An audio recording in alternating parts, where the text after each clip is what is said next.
Zero our YouTube চ্যানেলে স্বাগত। আজকে আমরা একটু অন্য ধরনের প্রসঙ্গে যাই। অন্য ধরনের প্রসঙ্গ বলতে আজকের মিডিয়া যে জগৎ, এই জগতে প্রবলভাবেই উপস্থিতি হচ্ছে ডিজিটাল মিডিয়ার। আমাদের ঘুম থেকে ওঠা তখন থেকে শুরু করে ঘুমোতে যাওয়া পর্যন্ত আমাদের হাতের মধ্যে থাকা মোবাইল ফোনেই হোক বা কম্পিউটারের সামনে বসেই হোক, ডিজিটাল মিডিয়া আমাদের জীবনকে একেবারে আষ্টে পৃষ্ঠে ঘিরে ধরে রেখেছে। এবং এই ডিজিটাল মিডিয়া উদ্ভবটা হয়েছিল মূলত কম্পিউটারের হাত ধরে। কম্পিউটার থেকে এসেছে তার আরো ব্যবহারের বিস্তৃতি ইন্টারনেটের হাত ধরে। ইন্টারনেট প্রথম যখন এসেছিল তখন সে আমাদের কিছু ওয়েবসাইট দিয়েছিল, তার সঙ্গে দিয়েছিল ইমেল করার সুযোগ। ক্রমশ ইন্টারনেট সংযোগকে কাজে লাগিয়ে ইনফরমেশন টেকনোলজি বা তথ্য প্রযুক্তির আরো অজস্র নতুন নতুন প্রয়োগ আমাদের সামনে এসেছে, প্রয়োগের উদ্ভব হয়েছে। আমরা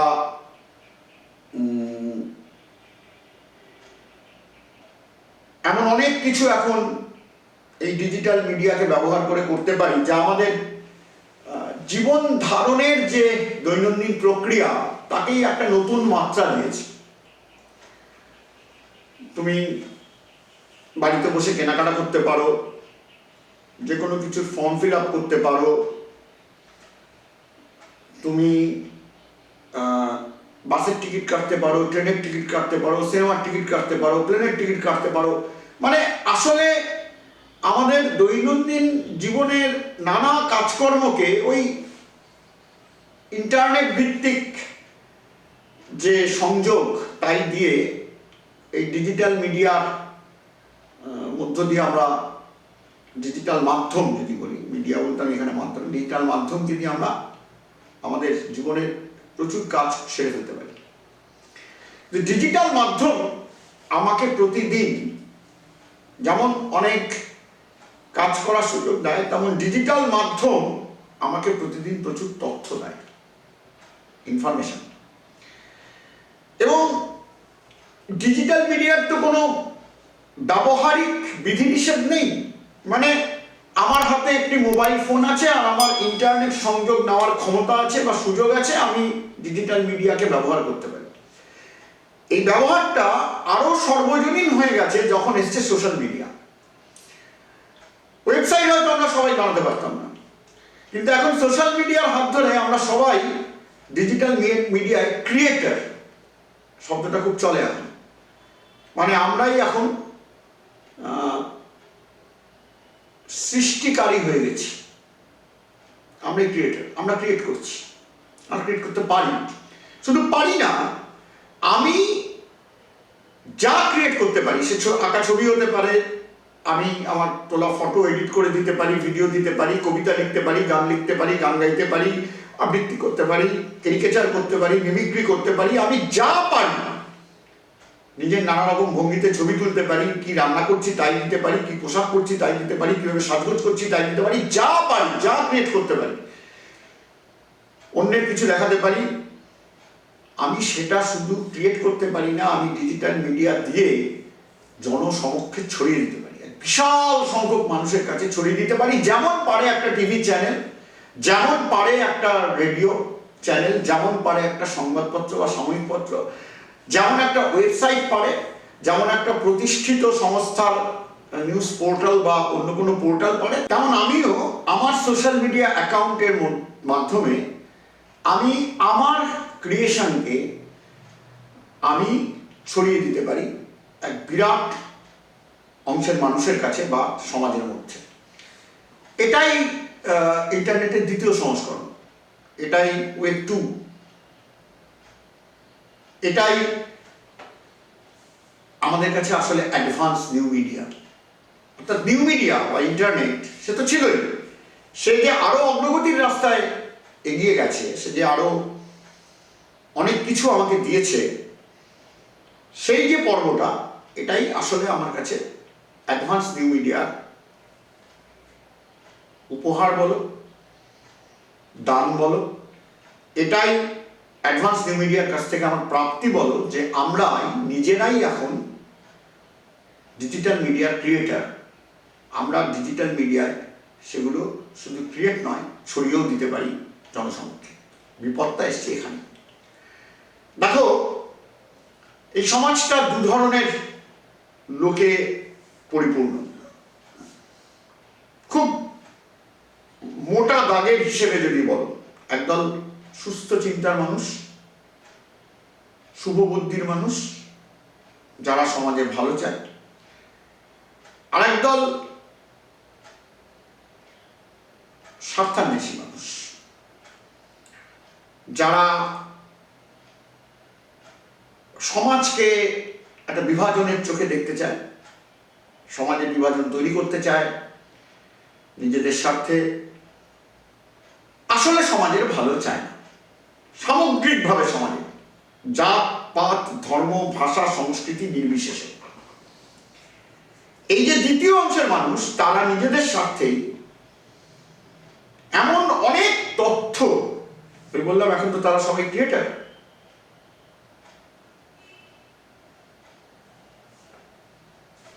তারা নিজেদের স্বার্থেই, বললাম এখন তো তারা সবাই ক্রিয়েটার, এমন অনেক তথ্য কখনো তৈরি করেন, মানে বানান তথ্যকে, ম্যানুফ্যাকচার করেন, সেটা টেক্সট ফর্মেই হোক, অডিও ফর্মে হোক, ভিডিও ফর্মে হোক, যে কোনো একটা ফর্মে, কখনো কোনো একটা এরকম ভাবে বানানো ভুয়ো তথ্যকে তারা ছড়িয়ে দেন। শুধু বানান না, বানানোর জন্য তো বানাননি, বানিয়ে নিজের ঘরে রেখে দেওয়ার জন্য তো বানাননি, ওই নিজেদের স্বার্থে সেটাকে ছড়িয়ে দেন সোশ্যাল মিডিয়া দিয়ে। শেয়ার হতে হতে হতে হতে, রিপোস্ট হতে হতে, ফরওয়ার্ড হতে হতে সেগুলো আমাদের কাছে এসে পৌঁছায়, এবং আমরা অনেকে সেগুলো অনায়াসে বিশ্বাসও করে ফেলি। আমরা একটা ভিডিও দেখেই ভাবতে শুরু করি, এই দেখেছো, ওই দেখো এই ধর্মের লোক ধর্মের লোকের উপর কি অত্যাচার চালাচ্ছে। আদৌ এটা কোনো বাস্তবের ঘটনা দেখাচ্ছে, লেখা আছে এটা অমুক জায়গায় হয়েছে, আদৌ সেখানে হয়েছে কিনা আমরা ভাবি না। না ভেবেই আমরা হয়তো আমাদের কোনো একটা প্রভোকেশন থেকে, একটা কোনো এক ধরনের উত্তেজনা থেকে আমরা কোনো কিছুতে একটু প্রভাবিত হয়ে আমরা অনেক সময় ওটাকে ফরওয়ার্ড করি, শেয়ার করতে শুরু করি। এবং আজকে সারা দুনিয়ায় এই ভুয়া তথ্যের একটা রমরমা তৈরি হয়েছে। এই ভুয়া তথ্য দু রকমের। এক রকমের তথ্য হচ্ছে যে আদৌ এরকম তথ্যের কোনো অস্তিত্ব নেই, মানে এমন কোনো ঘটনাই ঘটেনি যা আমাকে কোনো একটা অডিও বা ভিডিও বা টেক্সট মেসেজে বলা হচ্ছে সেটা। আরেক ধরনের ভুয়ো তথ্য হচ্ছে যে আসলে এটা কোনো একটা সিনেমার দৃশ্য, আসলে এটা কোনো একটা অ্যাক্সিডেন্ট ঘটেছিল সেখানকার দৃশ্য, যেখানে এরকম একটা হয়েছিল। দেখবে ট্রেন অ্যাক্সিডেন্ট হলে অনেক সময় যেটা হয় যে স্থানীয় লোক দৌড়ে যায়, প্রচুর লোক, তাদের মধ্যে ট্রেন অ্যাক্সিডেন্টে যারা আহত নিহত হয়েছেন তাদের জিনিসপত্র সেগুলো নানা রকম ভাবে নিয়ে যেতে শুরু করে, এক ধরনের লুটপাট শুরু হয়। এবার কেউ হয়তো তার একটা ভিডিও তুলে রেখে দিয়েছিল, সেটা সে পরে কোথাও একটা সাম্প্রদায়িক সংঘর্ষ হচ্ছে তার মধ্যে ছড়িয়ে দিল। সেখানে দেখা যাচ্ছে যে লুটপাট করে কতগুলো লোক দৌড়চ্ছে, তার নিচে লেখা অমুক ধর্মের লোকের পাড়ায় গিয়ে লুটপাট চালিয়েছে, এরকম ভাবে দৌড়চ্ছে। আসলে মানে একটা জায়গার ভিডিও, একটা জায়গার অডিও, একটা জায়গার কোনো তথ্যকে আরেকটা কোনো জায়গার সঙ্গে জুড়ে প্রচার করা হচ্ছে, এটাও এক ধরনের ভুয়ো তথ্য। একটা একেবারেই বানানো, একটা বানানো নয়, বাস্তবতা ঘটনাটা একটা জায়গায় ঘটেছে, সেটাকে ব্যবহার করা হচ্ছে কোনো একটা স্বার্থে আরেকটা জায়গায়। স্বাভাবিকভাবেই ডিজিটাল মিডিয়ার যত রমরমা বাড়ছে, ডিজিটাল মিডিয়ার প্রসার যত ঘটছে, আমরা যত বেশি বেশি করে ডিজিটাল মিডিয়ায় যুক্ত হয়ে যাচ্ছি, আমাদের মনন, আমাদের চিন্তন, আমাদের দৈনন্দিন কাজকর্ম, আমাদের দৈনন্দিন জীবনযাত্রা যত বেশি ডিজিটাল মিডিয়ার সঙ্গে জুড়ে যাচ্ছে, তত বেশি করে নানা তথ্য আমাদের কাছে প্রতি মুহূর্তে আসছে। এবং এই তথ্য যত আসছে তত তার সঙ্গে ভেসে আসছে ওই তথ্যের মধ্যেই প্রচুর ভুয়ো তথ্য। ফলে আজকের নিউ মিডিয়ার যুগে, এই উন্নততর নয়া মাধ্যমের যুগে, ডিজিটাল মাধ্যমের যুগে, আমরা যারা ডিজিটাল মিডিয়া ব্যবহার করি আমাদের প্রত্যেকেরই একটি গুরু দায়িত্ব হয়ে দাঁড়িয়েছে ফ্যাক্ট চেক করা।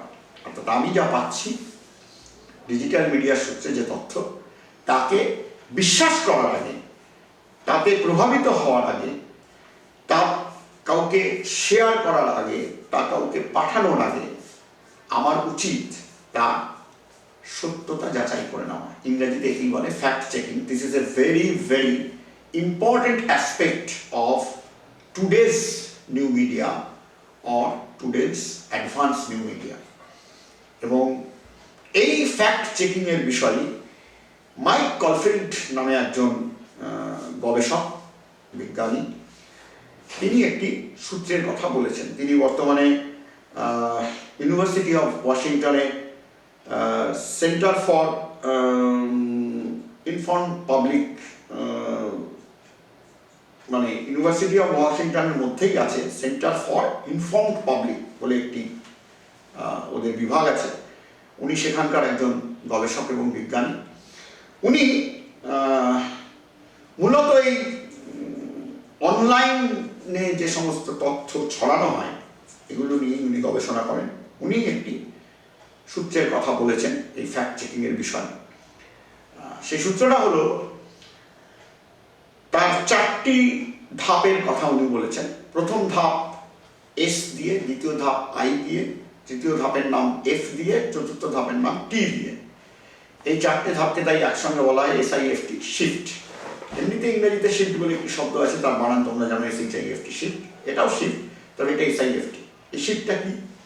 এই যে SIFT শিফট, এই শিফটটা আসলে উনি কি বলছেন? উনি বলছেন যে তোমার কাছে যখনই ডিজিটাল মিডিয়ায় কোনো তথ্য আসবে, সে যেখান থেকেই পাও, মানে যিনি তোমাকে পাঠান বা তুমি যে সূত্র থেকেই পাও না কেন, মানে ওই পোর্টালেই পাও বা একটা ওয়েবসাইটে পাও বা একটা সোশ্যাল মিডিয়ার যে তোমার অ্যাকাউন্টে একটা পোস্টে পাও, যেখান থেকেই পাও, এটাকে ভাই আগে যাচাই করে নাও। এটা অনেকটা সেই চালুনিতে আমরা যেমন ওই আটা ছেঁকে নিই, চাল ছেঁকে নিই, চালের ধুলো পড়ে যায়, তারপরে অনেক সময় ময়দা ছেঁকে নেওয়া হয়, ময়দার মধ্যে, আটার মধ্যে নানা রকম গুটলি থাকে, অরিজিনাল আটা ময়দাটা ছাঁকনি দিয়ে পড়ে যাবে, চালুনি দিয়ে ওপরে যা অতিরিক্ত যেগুলো ঠিক আটা ময়দার অংশ নয় সেগুলো থেকে আটকে যাবে, সেরকমভাবে ছেঁকে নেওয়ার কথা বলেছেন। এটা যেন ঠিক সেরকম।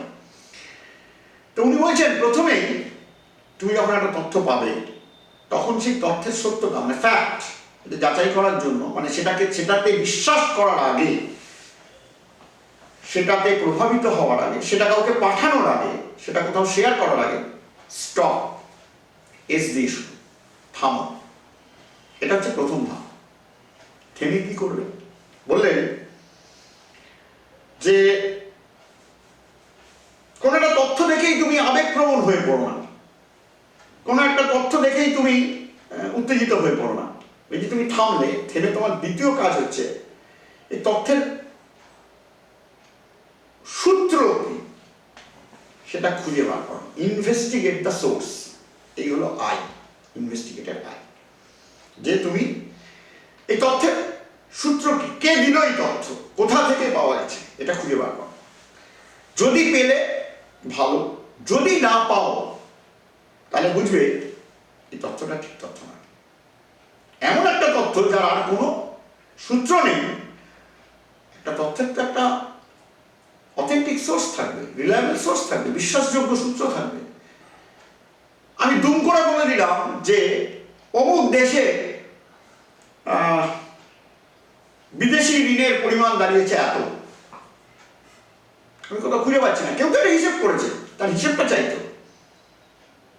আমি সেটা না বলে আমি যদি একটা দেশের নামে এটা বলি তাহলে সেই তথ্যটা আমার কাছে বিশ্বাসযোগ্য হতে পারে না। সুতরাং দ্বিতীয় ধাপ হচ্ছে ইনভেস্টিগেট দ্য সোর্স। তথ্যটার সূত্র অনুসন্ধান করতে বলেছিলেন। পেলে ভালো, না পেলে ওই তথ্যকে ওখানেই ত্যাগ করতে হবে, না এই তথ্যটা আমি না বিশ্বাস করব, না এই তথ্য দ্বারা প্রভাবিত হব, না আমি তথ্য কাউকে শেয়ার করব, কারণ এর কোনো সোর্স পাওয়া যায়নি। যদি পাও তাহলে থার্ড যে স্টেপটা উনি বলেছেন এফ দিয়ে, সেটা হচ্ছে ফাইন্ড দ্য বেটার কভারেজ। তাহলে খুঁজে দেখো যে যে তথ্যের উৎস সূত্রটা তুমি পেয়েছো এই তথ্যটা আরো ভালোভাবে কোথাও তুমি পাও কিনা, মানে এর আরো ব্যাখ্যা, আরো বিশ্লেষণ, আরো উপস্থাপনা, প্রেজেন্টেশন তুমি কোথাও পাও কিনা সেটা খুঁজে দেখো। এমন হতেই পারে তুমি এক্স বলে একটা ওয়েবসাইট থেকে একটা তথ্য পেয়েছো, বা এক্স নামে কেউ তোমাকে একটা তথ্য পাঠিয়েছে, তুমি খুঁজতে খুঁজতে গিয়ে ওয়াই নামে একটা সোর্স থেকে সেই তথ্যটা পেলে, তারপরে তুমি খুঁজতে শুরু করলে, তুমি দেখলে যে পি নামে একটা সোর্সে আর একটা ওয়েবসাইট আছে যেখানে এই তথ্যটা আরো ডিটেলসে দেওয়া আছে। হতেই পারে কি টি নামে একটা ওয়েবসাইটে, সেখানে গিয়ে দেখলে আরো ডিটেলসে এটাকে ব্যাখ্যা করা আছে। মানে বেটার, যাতে তোমার ওই তথ্যটা সম্পর্কে পারসেপশন, ধারণা আরো স্পষ্ট স্বচ্ছ হয়। এবং তার মধ্যে দিয়ে তুমি হয়তো এটাও বুঝতে পারলে যে অরিজিনাল তথ্যটা যা বলেছে সেটা যথেষ্ট নয়, আরো বিষয়টার মধ্যে এটা আছে।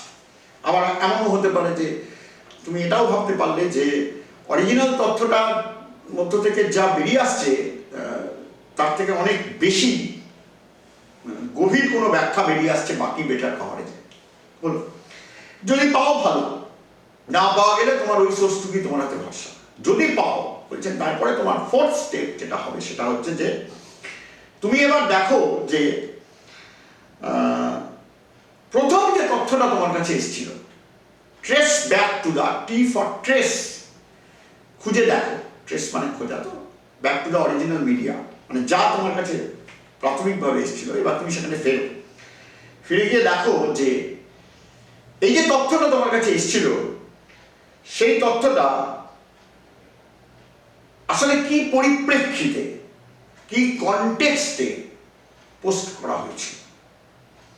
তুমি তার আগে তার সোর্স যাচাই করে নিয়েছো, তুমি তার বেটার কভারেজও দেখে নিয়েছো। এইবার তুমি দেখলে যে দেখি তো এই যে এতগুলো জায়গা দিয়ে বুঝতে পারলাম, তার মানে তথ্যটা এই সংক্রান্ত তথ্য, তাহলে যে তথ্যটা পাঠিয়েছে সে কোন বিষয়ের সঙ্গে সংযুক্ত করে এই তথ্যটা পাঠিয়েছে। তাহলে কি দুটোর মধ্যে একটা সামঞ্জস্য আসছে? মানে হ্যাঁ আসছে, তাহলে ঠিকই পাঠিয়েছে, এই বিষয়ে এই তথ্যটাই দেওয়া যায়। আর এমন হয়তো হতে পারে তুমি দেখলে যে না, এই বিষয়ের সঙ্গে এর কোনো সামঞ্জস্য নেই, ও একটা ইস্যু নিয়ে এই তথ্যটা প্রকাশ করেছে আর এই তথ্যটা আসলে আরেকটা ইস্যুতে উঠে এসেছিল, সুতরাং এই দুটোর মধ্যে কোনো যোগ নেই। এই হচ্ছে চারটে স্টেপ। তাহলে প্রথমে এস ফর স্টপ, বিশ্বাস করা, প্রভাবিত হওয়া, কাউকে শেয়ার করার আগে থামো। Then I, investigate the source, খুঁজে বার করো এই তথ্যের সূত্র কি, কোথা থেকে এসেছে তথ্য, কেউ তো একটা কিছু কোথা থেকে পেয়েছে তার ভিত্তিতে তথ্য। তিন, ফাইন্ড দ্য বেটার কভারেজ, তথ্যটা আরো ভালোভাবে কোথাও আছে কিনা খুঁজে দেখো। চার, trace back to the original context, original media and find it's context, কি পরিপ্রেক্ষিতে এটা পোস্ট করা হয়েছিল। তারপরে তুমি সিদ্ধান্ত নাও যে এটাকে কি একটা মানে অপ্রাসঙ্গিকভাবে এখানে উপস্থাপনা করা হয়েছে, বা আসলে তথ্যটাকে বিকৃত করে এখানে দেওয়া হয়েছে, কারচুপি করে দেওয়া হয়েছে। এই প্রসঙ্গে তথ্যটা আসেই না, কারণ তুমি তো ফোর্থ স্টেজে গিয়ে trace back to the context, যে এতক্ষণে তোমার বোঝা হয়ে গেছে কি কনটেক্সট এই তথ্য আসলে উঠে এসেছিল। আর যে পোস্ট করে তোমাকে পাঠিয়েছে বা যে পোস্ট করে সোশ্যাল মিডিয়ায় ছড়িয়েছে, যার থেকে তোমার কাছে এসছে, তুমি বুঝতে পারছো যে সে অন্য একটা কনটেক্সটে দিয়েছে। তার মানে এই কনটেক্সটটাকে কি ম্যানিপুলেট করা হলো, কারচুপি করা হলো, বিকৃত করা হলো, পরিপ্রেক্ষিতটাকে অপ্রাসঙ্গিকভাবে তুলে ধরা হলো। এইবার তুমি ফাইনালি সিদ্ধান্ত নাও তথ্যটা তুমি বিশ্বাস করবে কি করবে না। এইভাবে তথ্য যাচাই করা, ফ্যাক্ট চেকিং এর কথা বলেছেন মাইক কলফিল্ড। আমি একটা ছোট্ট উদাহরণ দিয়ে শেষ করি। আমাদের উত্তর চব্বিশ পরগনার একটা জায়গায় একটা দাঙ্গা হয়েছিল। এই দাঙ্গার সময় ঘটেছিল যে একটা মন্দিরের মাথায় একটা গরুর মাথা পাওয়া গেছে, এবং তারপরে সেখান থেকে একটা দাঙ্গা হয়। দাঙ্গায় ওখানে কারফিউ করতে হয়, ইন্টারনেট বন্ধ করে দেওয়া হয়, বড় সংখ্যায় পুলিশ ফোর্স নামানো হয়, কেন্দ্রীয় বাহিনীও নামানো হয়েছিল, সিআরপিএফও নামানো হয়েছিল।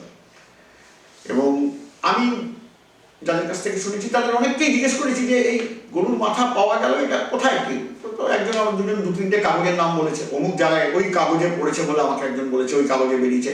আমি তাদের গিয়ে আবার জিজ্ঞেস করবি আপনি নিজে পড়েছেন? দু তিনজন আমাকে উত্তর দিয়েছে যে তাদের যখন জিজ্ঞেস করা হয়েছে যে আপনি নিজে ওই কাগজে পড়েছেন, তারা উত্তর বলেছেন না আমি পড়িনি, আমাকে আরেকজন বলেছে। আদৌ ওইসব কাগজে ওইসব খবর কিছু বেরোয়নি, ঠিক আছে? এবং আজকের মতো যুগ, মানে একটা কয়েক বছর আগে তখন এইসব মোবাইল হাতে, মোবাইলে ক্যামেরা চলে এসেছে, একটা ছবিও নেই কোথাও যে ওই রকম একটা ছবি যে ঘটনাটার কথা বললাম, অথচ দাঙ্গাটা হয়ে গেল। ওই সময় একটা ভিডিও ছড়িয়েছে, দেখা যাচ্ছে যে একটা রাস্তা দিয়ে একজন মহিলা যাচ্ছে না, হঠাৎ কোথা থেকে একদল লোক ছুটে এলো, তাদের পোশাক দেখে একটা ধর্মীয় পরিচিতি হয়তো আন্দাজ করা যেতে পারে, তারা এসে ওই মহিলাকে মলেস্ট করার চেষ্টা করলো, মহিলাকে শারীরিকভাবে নিগ্রহ করার চেষ্টা করলো। তার সঙ্গে সঙ্গে ওই মেসেজ ফুটে উঠছে যে লিখিতভাবে যে এইরকম ঘটনাই ঘটেছে অমুক জায়গায়, এগুলো সব প্রশাসন চেপে দিয়ে রেখে দিয়েছে, চেষ্টা করেছে। তারপরে ফ্যাক্ট চেকে গিয়ে দেখা গেল ওটা একটা ভোজপুরি সিনেমার দৃশ্য। So be careful before you share or forward any post next time. Please stop. Please investigate the source. Please find the best, better coverage, and finally trace back to the context on the basis of which or for which that media has been posted.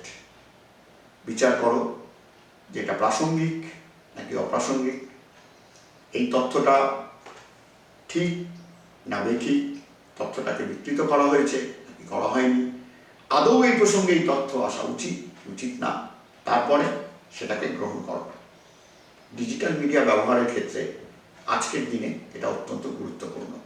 এবং আমাদের চারপাশে প্রচুর ব্যক্তি, প্রচুর শক্তি আমাদের সুস্থ চিন্তাকে নষ্ট করে দেওয়ার জন্য নানা কারণে অত্যন্ত সক্রিয়। তারা আমাদের মধ্যে ধর্মে বিভেদ তৈরি করতে চাইছে, জাতে বিভেদ তৈরি করতে চাইছে। বিভেদ এগুলো আছে, বিভাজন আছে, মানুষের ধর্ম আলাদা, ভাষা আলাদা, জাত আলাদা, এসব অনেক কিছু ভাগ আমাদের সমাজে আছে। এগুলো সবই আমি মনে করি আরোপিত পরিচয়, মানুষের সৃষ্টি তো এইভাবে হয়নি। তারপরে এইসব পরিচয়গুলো পরে তৈরি হয়েছে, এ নিয়ে পরে আলোচনা করা যাবে। কিন্তু সমাজটা আমাদের সবার, সমাজে আমাদের সবাইকে আসলে শেষ পর্যন্ত মিলেমিশেই বাঁচতে হবে। মারামারি কাটাকাটি করে বেঁচে থাকা যায় না। আমাদের চারপাশের বিভিন্ন ঘটনায় তার প্রমাণ আছে, তোমরা নিজেরাও এখন দেখছো। ফলে এই জায়গায় দাঁড়িয়ে নিজেকে সুস্থ চিন্তায়, নিজেকে সামগ্রিকভাবে মানুষ হিসেবে পরিচয় দেওয়ার চিন্তায়, অন্য মানুষকেও মানুষ হিসেবে চেনার মানসিকতা নিয়ে আমাদের আসলে বেঁচে থাকা দরকার। আমাদের একটা সুস্থ জীবন দরকার, আমাদের একটা সুস্থ পরিবেশ দরকার, আমাদের জন্য দরকার, আমাদের ভবিষ্যৎ প্রজন্মের জন্য দরকার, এমনকি আমাদের আগের যে প্রজন্ম যারা এখনো আমাদের সঙ্গে আছেন বৃদ্ধ বয়সে, তাদের জন্য দরকার। তার জন্য একটি অন্যতম দায়িত্ব হচ্ছে যে ডিজিটাল মিডিয়ায় যা তথ্য পাবে, before you share it, before you forward it, before you become provoked by it, please use the formula shift। আজ এটুকুই, আবার পরের এপিসোডে দেখা হবে। ভালো থেকো।